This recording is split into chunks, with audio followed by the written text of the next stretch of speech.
Hello बच्चों, आज हम लोग जो कंसेप्ट पढ़ने जा रहे हैं वो है एंगुलर मोमेंटम का और टॉर्क का कंसेप्ट। स्टार्ट करते हैं हम लोग एंगुलर मोमेंटम से। लेट्स ट्राई टू अंडरस्टैंड ये एंगुलर मोमेंटम क्या है। हम एक सिनेरियो लेते हैं कि एक पार्टिकल है हमारे पास। Particle basically circular motion perform कर रहा है। वेलोसिटी वेक्टर इधर है, particle is performing circular motion. Axis of rotation ये है आपकी। वेलोसिटी वेक्टर ये ऐसा है तो मतलब ये क्लॉकवाइज डायरेक्शन है। आप एंटी क्लॉकवाइज भी ले सकते हो, कोई प्रॉब्लम नहीं है। You can take anti clockwise direction if you want. हम जरा एंटी क्लॉकवाइज डायरेक्शन ले लेते हैं ऐसी कन्वीनियंस के लिए। ये हमारा वी बार और पार्टिकल का मास m है। पार्टिकल से सेंटर तक जो हमने लाइन को ज्वाइन किया उस डायरेक्शन में जो वेक्टर है from the centre to the particle, उसको हम रेडियस वेक्टर बोलते हैं। सो आर बार और ये V bar. So angular momentum defined है as a cross product of r cross p, where your r basically stands for radius vector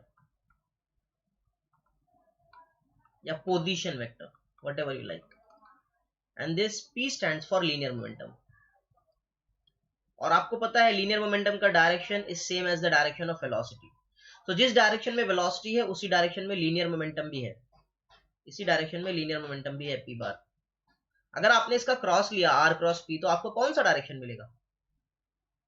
are cross P करके देखिए आप। वैसे क्रॉस करने के लिए एक रूल है, टेल टू टेल वेक्टर को रखना पड़ता है। यहाँ पर इसकी टेल यहाँ है आर की और पी की टेल यहाँ है, तो ऐसे आप क्रॉस नहीं कर सकते। आपको बेसिकली ये आपका आर है, आर बार, यहां से आपको इसकी टेल उठाकर पी की यहां रखनी पड़ेगी, तो आपको मिलेगा ये पी बार।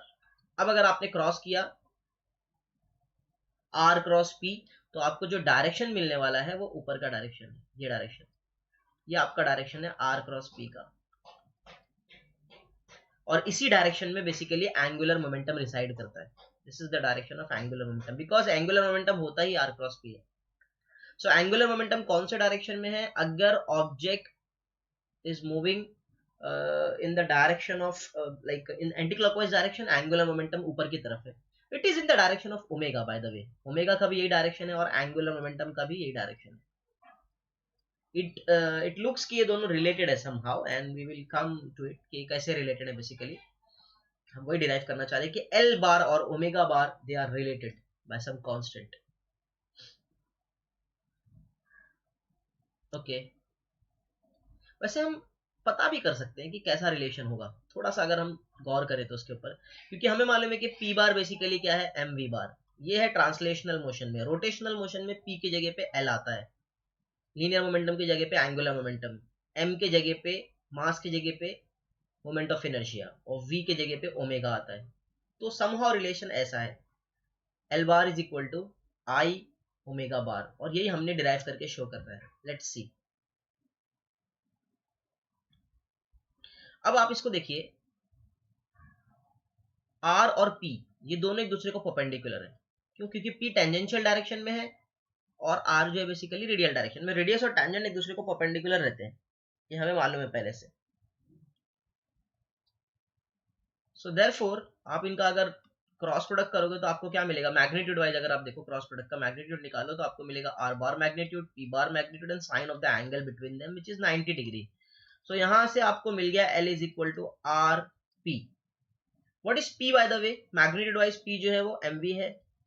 सो आपको एल मिल गया M V R. Finally M V R, इसको आप अपने पास रखो, बहुत इंपॉर्टेंट है ये। आपने पता कर लिया कि angular momentum in terms of linear velocity, mass and radius vector is M V R. अब हम चलते हैं, एक सिंगल पार्टिकल का हमने जो है एंगुलर मोमेंटम निकाला, अब हम पूरी बॉडी का एंगुलर मोमेंटम निकालते हैं, कंटिन्यूअस बॉडी का। Okay,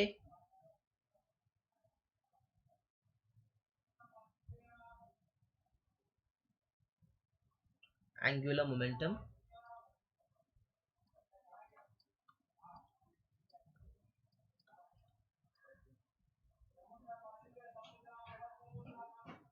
of a continuous body.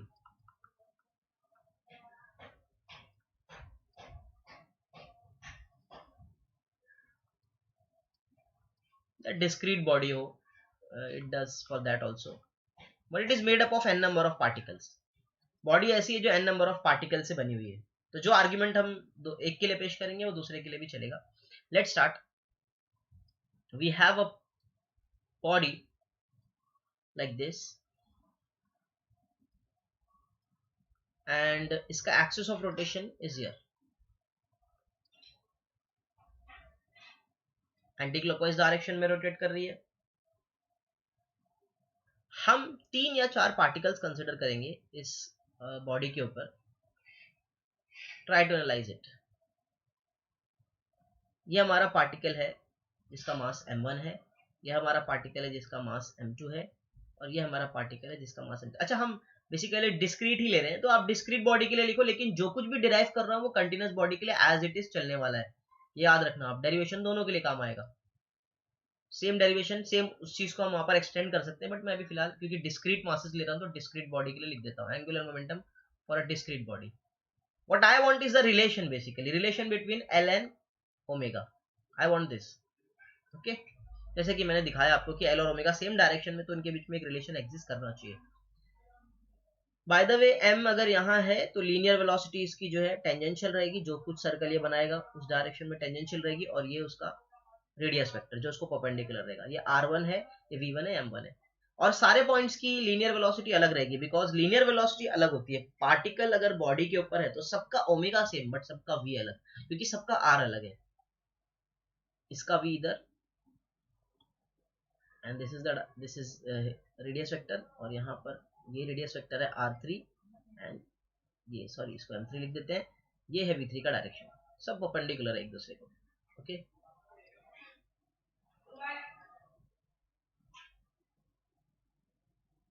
Okay.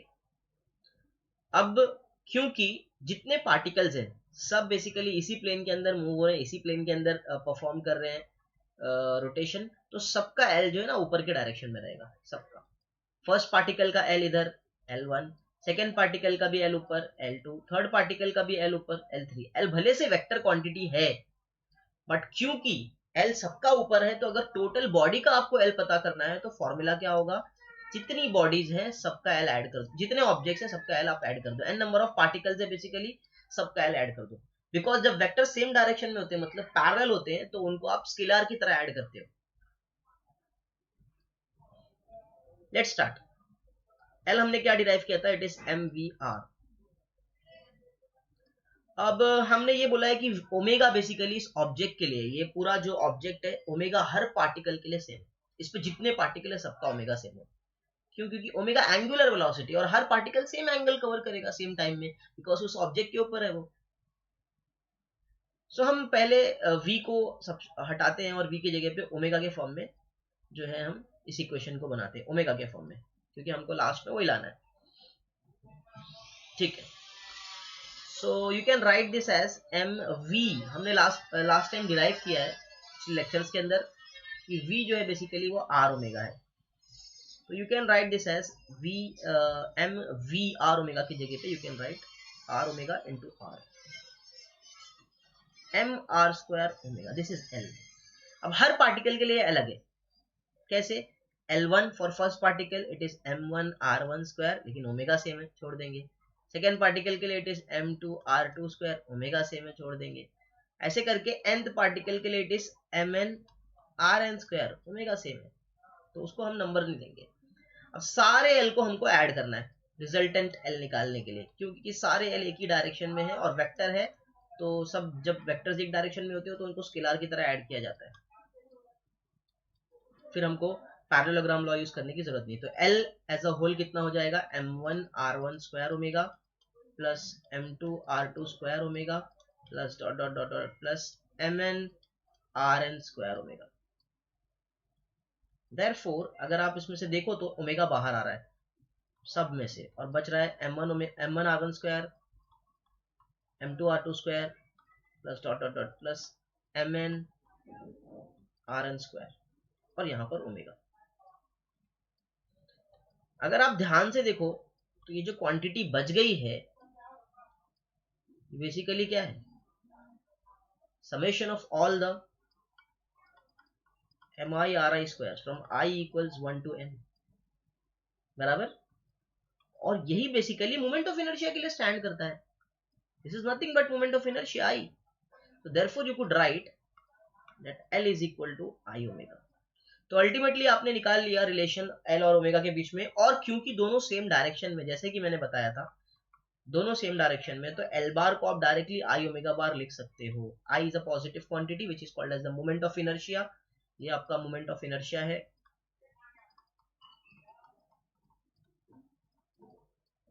इसके लिए आप डायरेक्टली लिख सकते हो L bar is equal to I omega bar, क्योंकि L और ओमेगा का डायरेक्शन सेम है, और I जो है बेसिकली एक स्केलर क्वांटिटी है। ओके, अब हम थोड़ा आगे चलते हैं। Let us study the concept of torque. Bye the वे मैं थोड़ा सा इसमें डिस्कस करना चाहता हूँ, बहुत से लोगों को मालूम नहीं होगा, तो what is the SI unit of this L. SI unit क्या होगा एल का, एंगुलर मोमेंटम का। देखो यहाँ से kg metre per second, you can make it from here, it is kg, this is metre per second, and this is again metre, so it becomes kg metre square per second.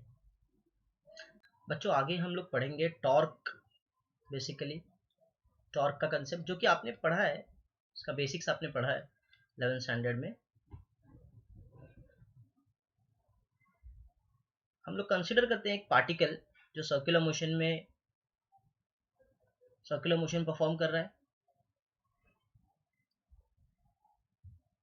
ये आपकी axis of rotation है जिसके around वो circular motion perform कर रहा है anti clockwise direction के अंदर, और ये उसका लीनियर एक्सेलरेशन है AT bar, tangential linear acceleration, जो कि नॉन यूनिफॉर्म सर्कुलर मोशन में आता है। और ये तभी आता है जब ऑब्जेक्ट के ऊपर टॉर्क एक्ट हो रहा है। अदरवाइज अगर टॉर्क नहीं एक्ट हो रहा तो एंगुलर वेलोसिटी चेंज होगी ही नहीं। एंगुलर वेलोसिटी चेंज नहीं होगी, इंक्रीज या डिक्रीज नहीं होगी, तो अल्फा कांस्टेंट रहेगा, अल्फा जीरो रहेगा, सॉरी। यहाँ पर अल्फा है, alpha is something, alpha is there present here, and because of torque, आपने टॉर्क अप्लाई किया, जैसे कि आप फोर्स अप्लाई करते हो किसी ऑब्जेक्ट पे, आप फोर्स अप्लाई करते हो तो उसके अंदर एक्सेलरेशन आता है। अगर आप टॉर्क अप्लाई कर रहे हो तो उसके अंदर एंगुलर एक्सेलरेशन आएगा और उसकी एंगुलर वेलोसिटी चेंज होगी, एंड उसके पास एक टेंजेंशियल लीनियर एक्सेलरेशन भी रहेगा जो कि गिवन है ये फॉर्मूले से, AT इक्वल्स R अल्फा। आप प्रीवियस लेक्चर्स में देख सकते हो, मैंने डिराइव करके शो किया है। नाउ टॉर्क का फॉर्मूला क्या है? Torque basically is written as R cross F। Circular motion में क्योंकि टेंजेंशियल एक्सेलरेशन जो डायरेक्शन में, वही डायरेक्शन में बेसिकली फोर्स एक्ट हो रहा है।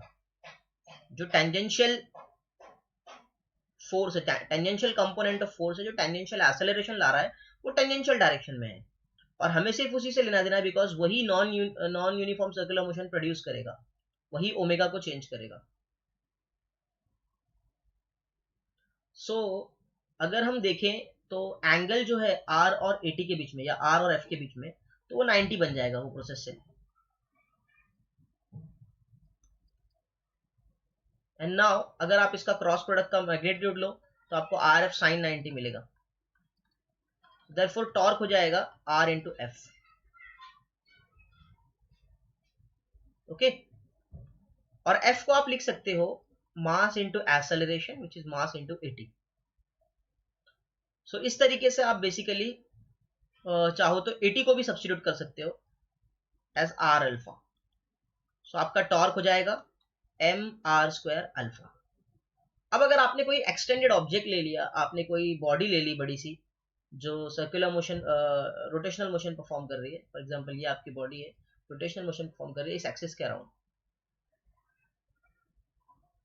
एंटी क्लॉकवाइज डायरेक्शन में। बाय द वे टॉर्क का डायरेक्शन क्या है यहाँ पर?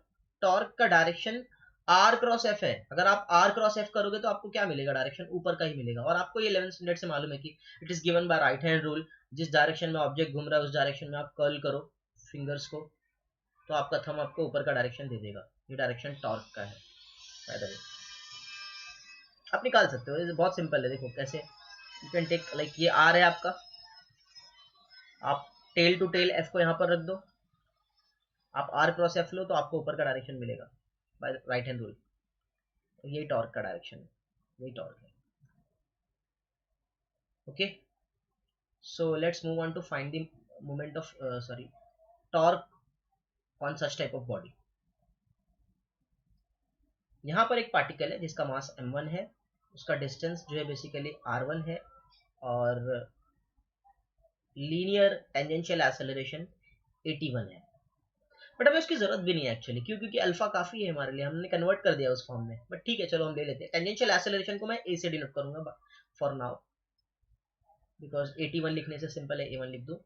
और यहाँ पर एक पार्टिकल है, मास m2 है उसका भी टेंजेंशियल एक्सेलरेशन जो है a2 है, डिस्टेंस r2 है, पार्टिकल है मास m2 है, m3 is a3 and you have r3। But क्योंकि मैंने ए को अल्फा के फॉर्म में कन्वर्ट कर दिया है तो पूरी बॉडी का अल्फा सेम रहेगा। जो कुछ भी एंगुलर क्वांटिटीज है वो बॉडी पे जितने पार्टिकल है उनके लिए सेम रहती है रोटेशन में। हाँ, लीनियर क्वांटिटीज अलग रहती है, तो अल्फा जो है पूरी बॉडी पे सेम रहेगा। आर और एम अलग अलग है, क्योंकि मैंने ए को एटी अलग रहता, आर एम एटी अगर अलग अलग रहता तो तीनों अलग अलग रहते, मगर मैंने ऐसा कन्वर्जन कर दिया कि अब जो है बेसिकली सिर्फ दो क्वांटिटीज अलग है, एक क्वांटिटी सेम है। और दूसरी बात ये कि सब में अगर आप देखोगे टॉर्क, क्योंकि अल्फा ए का एटी का जो डायरेक्शन है सबके लिए जो है वो टेंजेंशियल है, और प्लस आर जो है हमेशा ए को परपेंडिकुलर है हर जगह पे। इसका जैसे R1 A1 को परपेंडिकुलर, R2 A2 को, R3 A3 को, तो हर बार आपको टॉर्क का डायरेक्शन जो है ऊपर ही मिलेगा। टाउ 1 भी ऊपर, टाउ 2 भी ऊपर, टाउ 3 भी ऊपर, तो सारे टॉर्क को आप ऐड कर दो क्योंकि सब एक ही डायरेक्शन में, तो जो टोटल टॉर्क है आपको मिलेगा वो सारे इंडिविजुअल टॉर्क्स का सम टिल एन नंबर। तो हम करते हैं पहले। Total torque will be tau 1 plus tau 2 plus tau 3 dot dot dot dot till tau 1.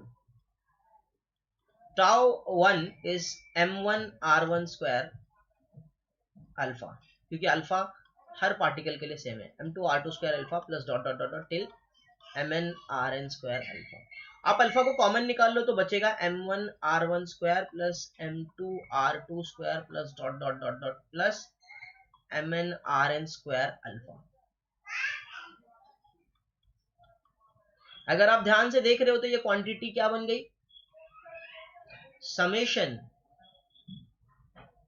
of all the mi squares where I goes from 1 to n number of particles tau ये into alpha। आप देखो ये quantity क्या हो गई? summation of all the mi squares, ये quantity आपका moment of inertia है। so therefore torque becomes moment of inertia times alpha.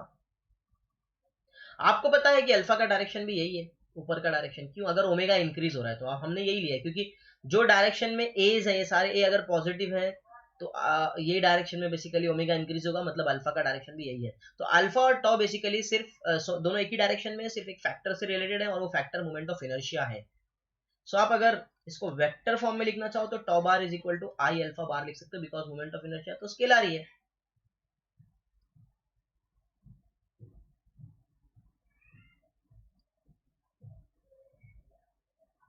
So tau bar is equal to I alpha bar. This is clear, simple है ये, इसमें कुछ भी doubt नहीं है।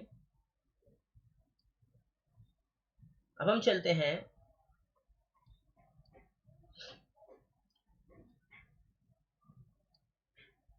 बाय द वे, इसका यूनिट्स तो आपको पता होगा ना, ऐसा यूनिट क्या है टॉर्क का? ऐसा unit R into F, it is Newton meter, which is kg meter square per second square.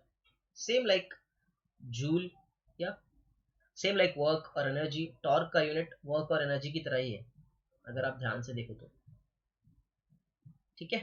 And you can easily find the dimension of torque, ये सब आपने 11th स्टैंडर्ड में किया होगा, that is m1 l2 t-2।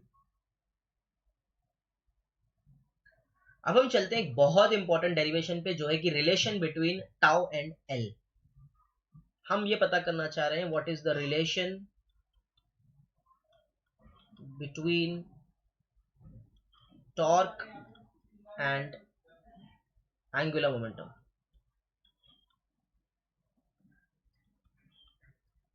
इनके बीच का relation पता करना है हमें। अभी मैंने टॉर्क का फॉर्मूला लिखा था कि tau bar is equal to R cross P, sorry R cross F. उससे पहले मैं टॉर्क से पहले मैं एंगुलर मोमेंटम का फॉर्मूला लिखता हूं, उससे डिराइव करता हूं। L bar is equal to R cross P. एक काम करते हैं, इसको डिफरेंशिएट करना शुरू करते हैं with respect to time. Differentiate with respect to T. So ये हो जाएगा D L bar by D T is equal to D R by D T. पहले आप एक को डिफरेंशिएट करोगे, दूसरे को ऐसे ही रखोगे, फिर आप दूसरे को डिफरेंशिएट करोगे, पहले को वैसे ही रखोगे, और प्लस ये ऑर्डर आप ध्यान में रखना, बिकॉज क्रॉस प्रोडक्ट को हम लोग डिफरेंशिएट कर रहे हैं, तो हमें ऑर्डर बहुत ध्यान में रखना है, बिकॉज वेक्टर का क्रॉस प्रोडक्ट कम्यूटेटिव नहीं है, ए क्रॉस बी और बी क्रॉस ए सेम नहीं होता। सो चेंज हो जाएगा वैल्यू, इसलिए हमने इसका ऑर्डर सेम रखा है। What is D R bar by D T?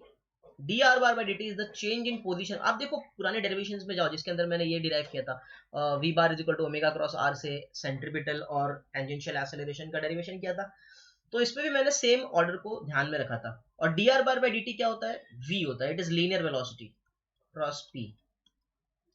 This is D L by D T and this is r cross, what is dp by dt? It is force. p is momentum, the rate of change of momentum is force. अब आपको पता है कि r cross f तो अपना वही as usual torque है, but v cross p we can be written as, since देखो v और p पैरेलल एक दूसरे को, क्यों? क्योंकि momentum p bar is written as mv bar, so p जो है v के डायरेक्शन में, और जब दो वेक्टर का क्रॉस प्रोडक्ट निकालना है और दोनों पैरेलल एक दूसरे को, तो उनका क्रॉस प्रोडक्ट जीरो होता है, क्योंकि उनके बीच का जो एंगल है वो कितना हो जाएगा? जीरो, और साइन जीरो वन होता है, साइन जीरो जीरो होता है, इसके लिए आप लिख सकते हो v cross p is zero. So आपको मिलेगा D L by D T is equal to tau. ये रिलेशन हमने डिराइव करना था। ये रिलेशन बेसिकली आपको क्या बता रहा है कि how torque is related to the change in angular momentum. जैसे कि लीनियर मोशन में आपने देखा है force is related to change in momentum, linear momentum, यहां पर torque is related with the change in angular momentum, force is related with the change in linear momentum. यही है Newton second law. This is also Newton second law generalised to rotations. ये Newton second law linear motion में use होता है, straight line motions में, और ये rotations में यूज होता है। dl by dt is equal to tau. यहां से एक इंपॉर्टेंट बात मैं आपको बताना चाहता हूं, बाय द वे ये जो फोर्सेस हैं यहाँ पर, ये जो फोर्स होता है न्यूटन्स लॉ में भी, ये एक्सटर्नल फोर्स होता है, और यहाँ पर भी जो टॉर्क है एक्सटर्नल टॉर्क है। अगर आप सिस्टम को कंसिडर करो एज अ होल, तो उस पर जो एक्सटर्नल टॉर्क हो रहा है वो हम कंसिडर करेंगे। सो अगर मान लो if external torque is zero on the body, on the system as a whole, there is no external torque, so therefore हमें क्या मिल गया? dl bar by dt is zero. इसका मतलब ये हुआ कि l bar is constant, because derivative of constants are zero. l bar time के रिस्पेक्ट में कांस्टेंट है, टाइम बीतने से l बार चेंज नहीं होगा, और l बार है क्या? i omega bar is constant. Basically आप लिख सकते हो कि i1 ओमेगा 1, अगर बॉडी अपने प्लेन में रोटेट कर रही है और प्लेन को चेंज नहीं कर रही है, तो i1 omega 1 is equal to i2 omega 2। मतलब ये इसको ध्यान से आप देखिए, इसका मतलब ये हो गया कि क्योंकि आई ओमेगा कांस्टेंट है, अगर आई इंक्रीज हुआ समहाउ तो ओमेगा को डिक्रीज होना पड़ेगा, या फिर अगर आई डिक्रीज हुआ समहाउ तो ओमेगा को इंक्रीज होना पड़ेगा। दिस इज आई का इंक्रीज और डिक्रीज बेसिकली रीडिस्ट्रीब्यूशन से होगा, मास का redistribution against around the axis of rotation, फिर वो हिसाब से ओमेगा इंक्रीज या डिक्रीज होगा। आपने वैलिड आंसर को देखा होगा, उसका बहुत क्लासिक एग्जांपल है ये। उससे पहले मैं आपको बता दूं, इसका एक नाम है बेसिकली इस प्रिंसिपल का, it is same like the principle of conservation of linear momentum, जब एक्सटर्नल फोर्स जीरो होता है। ये है principle of conservation of momentum, principle of conservation of angular momentum.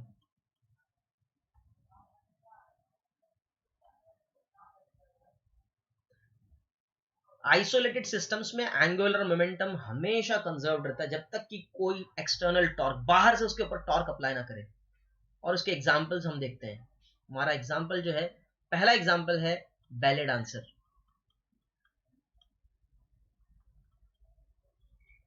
Bell dancer ऐसे डांस करती है कुछ ऐसे पैर को अपने कर लेती है, लाइक समवॉट लाइक दिस, बनाना भी डिफिकल्ट है। पैर को फैला देती है, हाथ को फैला देती है ऐसे, और वो डांस करती है एक पैर पे, गोल गोल घूमती है बेसिकली एक्सिस ऑफ रोटेशन के अराउंड। ये उसकी एक्सिस ऑफ रोटेशन है।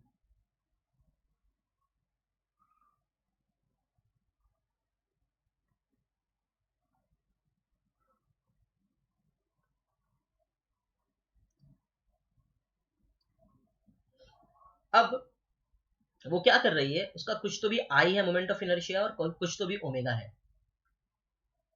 Finally what she is doing is कि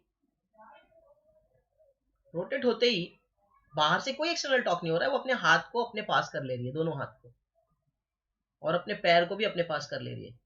रीडिस्ट्रीब्यूशन ऑफ मास हो रहा है यहाँ पर, मास रीडिस्ट्रीब्यूट हो रहा है आपस में। बिकॉज ऑफ दैट अगर आप मोमेंट ऑफ इनर्शिया निकालने जाओगे तो मोमेंट ऑफ इनर्शिया जिसको पता है उसको पता है कि मोमेंट ऑफ इनर्शिया कम हो गया है। क्यों कम हो गया है? बिकॉज जब मास एक्सिस ऑफ रोटेशन के करीब आ जाता है तो मोमेंट ऑफ इनर्शिया अल्टीमेटली कम हो जाता है। जितना मास डिस्ट्रीब्यूटेड है एक्सिस ऑफ रोटेशन से दूर, उतना ज्यादा मोमेंट ऑफ इनर्शिया है। तो यहाँ पर भी कुछ आई है और ओमेगा है। ये I1 ले लेते हैं, इसको ओमेगा 1 ले लेते हैं, ये I2 है, ये ओमेगा 2 है। तो ये दोनों केस में आपको पता है कि क्या हुआ है। हुआ ये है कि I2 अब कम हो चुका है I1 से, because of what, because of the redistribution of mass. तो अल्टीमेटली क्योंकि आई ओमेगा को कांस्टेंट रहना है, बिकॉज एक्सटर्नली कोई टॉर्क अप्लाई नहीं हुआ था, आई ओमेगा को कांस्टेंट रहना है।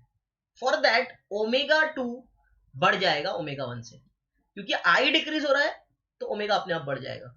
एंड अल्टीमेटली ये हो गया कि ये ऑब्जेक्ट फास्ट घूमने लगा। यहाँ पर omega is increasing, omega has increased. तो अगर वो अपने हाथ को करीब कर लेती है तो उसकी एंगुलर वेलोसिटी बढ़ जाती है, और अपने हाथ को दूर कर लेती है तो उसकी एंगुलर वेलोसिटी कम हो जाती है। This is all because of the principle of conservation of angular momentum. और भी बहुत सारे एग्जांपल्स है, मेरे ख्याल से ये एग्जांपल काफी है।